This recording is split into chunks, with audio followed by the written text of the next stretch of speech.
Welcome to KYC Vlog at nandito tayo ngayon sa most enchanted Christmas market ng Rose Garden. So, alamin natin guys kung ano yung produkto ng most.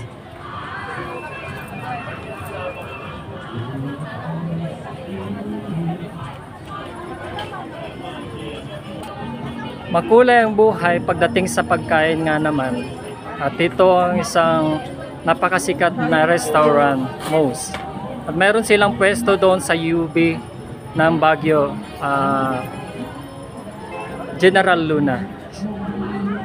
So guys, napakasarap yung kanilang pagkain. At syempre, pinipilahan ng mga customer. At ito yung mga customer. Maayos ang kanilang serbisyo, siyempre, sa pagluluto.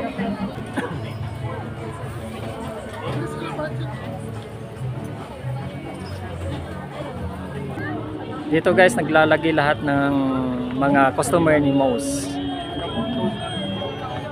Okay guys, ito yung mga customer ni Moe's. Tanungin natin naman kung ano yung masasabi nila sa food ng Moe's. Ma'am, anong masasabi ninyo sa Moe's? Po, okay naman po yung creamy chicken nila and mas recommended po ito. Highly recommended. Okay. So, sir, anong masasabi ninyo sa Moe's na pagkain nila na binili niyo? Una po, mabilis po yung serving, tapos masarap po yung sauce and juicy and flavorful po yung mga food nila. Alam po yung grilled pork chop at saka yung pork schnitzels. Oh. And that's it, ma'am. You have say anything, sir, ma'am? Yung pork chop ko, yung pork, recommend na lang sa atin. Pero sayang wala po kasi beef stroganoff. Okay. Ito nga pala si Sir Edmond Bautista, and then siya po yung may-ari ng Moe's. And siyempre, nice service po ang ginagawa nila. Sir Mon, ano bang masasabi ninyo? How can you encourage yung mga customer natin sa restaurant?